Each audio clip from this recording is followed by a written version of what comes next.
when this collapse comes, and it's going to come, we in the UK are going to need to have some serious reflection on mistakes that have been made, and especially our foreign policy in history.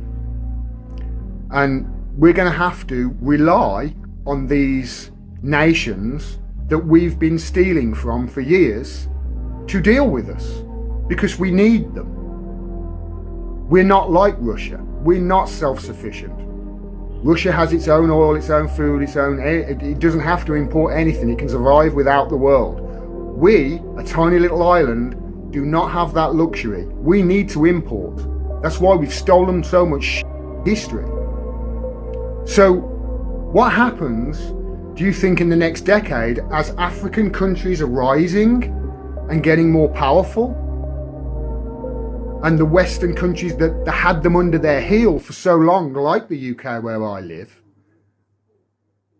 are on the way down and their economies are collapsing? What help do you think we're going to get from those countries that are becoming more powerful? How do you think that the Africans are going to look towards the English with regards to trade deals and buying their uranium off them if we need to? They're not going to look too kindly, are they? Especially if there's absolutely no apologies whatsoever. And as far as I can tell, this country doesn't apologise for jack shit.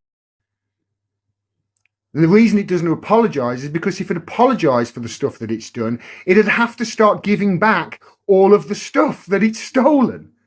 I've spent hours inside the British Museum. That place is it's a treasure trove. It's incredible. And it's nearly all nicked. I think the guy is right in his position. Empires collapse, and the Western empire that's led by the US is bound to collapse. And we're already seeing the signs of collapse. But one thing that Africa must know is that the collapse will not come about without a fight. And that's why we see the viciousness of this empire causing wars and becoming more aggressive and vicious all around the world, especially in Africa. So it's left for African leaders to think about in the next 30 years what they can do to shield Africa from this viciousness of the collapse of the Western Empire. One thing that I propose as a geopolitical analyst is for Africa to begin to think of a unified military and intelligence command. But here's my biggest question. Why is the West allergic to shared prosperity? Look at what China is doing. Without shooting a bullet, China has been able to develop itself and gain